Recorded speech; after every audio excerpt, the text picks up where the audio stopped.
Bismillahirrahmanirrahim. This is the book for class 6 and the subject is science.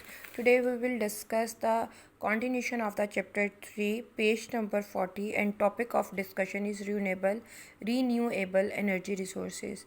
Dear student, as we have already been discussed about the energy resources, we will discuss about the fossil fuels, LPG gas, coal, and the different naturally present substances.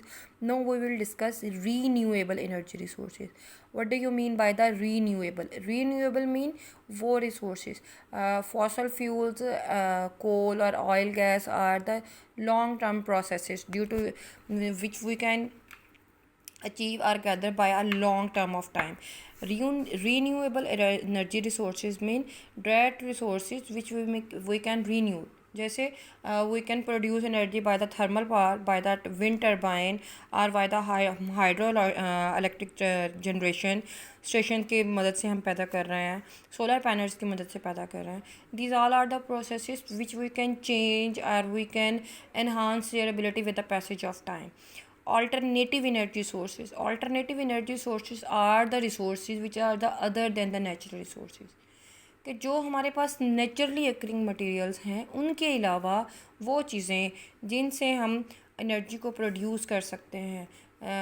हमारे पास with the passage of time population increase है, हमारे पास demand और usages, demand and consumption balance out हो गया है, जिसको बैलेंस करने के लिए डिफरेंट रिसोर्सेज को ऐड किया जाता है. ताकि आप देखते हो गर्मियों में हमारे पास इलेक्ट्रिसिटी की कंजम्पशन ज़्यादा होती है, तो हमारे पास क्या है, उस चीज़ को बैलेंस करने के लिए वो लोड शेडिंग भी शुरू हो जाती है. जब एक्सट्रीम कंडीशंस आती हैं, उस चीज़ को नॉर्मलाइज़ करने के लिए, उस लोड शेडिंग के प्रोसेस को कम करने के लिए, डिमांड और कंजम्पशन को बैलेंस करने के लिए अल्टरनेटिव प्रोसेसेस यूज़ करते हैं. इन प्रोसेसेस के अंदर हमारे पास विंड पावर स्टेशन है, हाइड्रो इलेक्ट्रिक पावर प्रोसेसेस हैं, सोलर पैनल्स हैं. सोलर पैनल्स को फर्दर हम डिवाइड करेंगे सोलर पैनल में और सोलर वोल्टिक सेल्स में. सबसे पहले हम देखते हैं what is a wind power.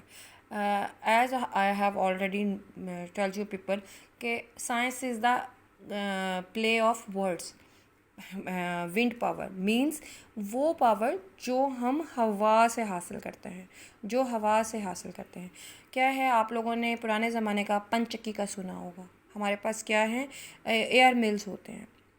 Wind turbine can be used to drive electric generators जो हमारे पास हाईली एयरी एरियाज़ हैं, जहाँ पे हवा शिद्दत से प्रेजेंट होती है, हवा तेज़ चलती है विंडी एरियाज़ के अंदर. वहाँ पे पंचक्की को, विंड मिल्स को जनरेट किया जाता है. That are indirectly generated with the power stations, electricity produce and save in the generators, and these generators provided the energy when we need at their required places. Next one is the hydroelectric power. Hydro mean power, electric mean electricity, power consumption मतलब जो हम power energy produce कर रहे हैं.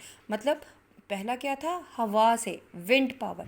Second is hydroelectric. Hydroelectric mean production of the electricity by the water, production of electricity by the power. You people can see in the different dams that there are the doors and the different procedures can be done in the hydroelectric process.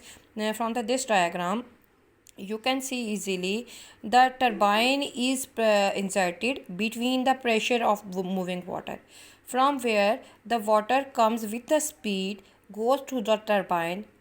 The pressure of this moving water rotates the turbine. When turbine rotate, electricity is produced. This electricity is saved through a circuit into a generator.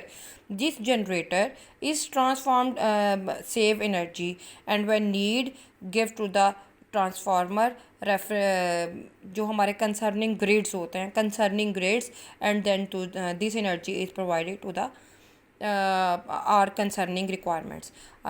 जो hydro electric power stations हैं हमारे Tarbela dam के ऊपर है, Jacob वार्सिक के मुकाम पे ये है हमारे पास. हाइड्रो इलेक्ट्रिक पावर जनरेशन जो है, once time inserted a high cost then produce a large amount of the energy. The most recent system is the solar energy system. Solar has come from the sun.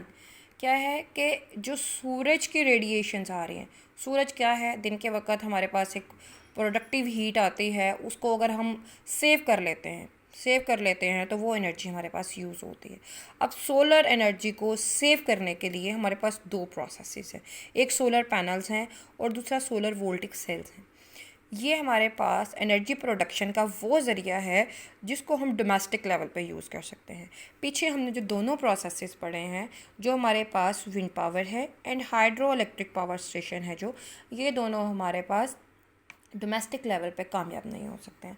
But this solar energy system can be saved, can be used at the domestic level.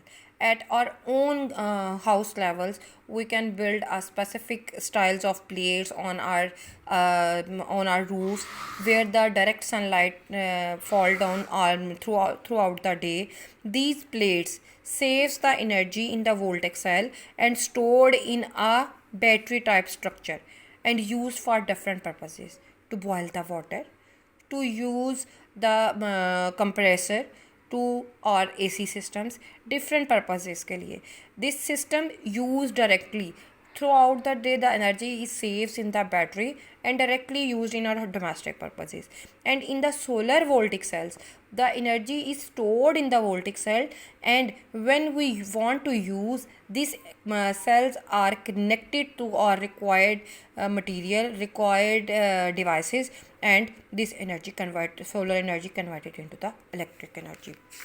Now let come towards the energy from the living things. मतलब कि how we can achieve energy, we can attain energy from living things. As you will see in this picture, these are the materials gained by the living things. तो living thing से हम energy को कैसे हासिल कर सकते हैं.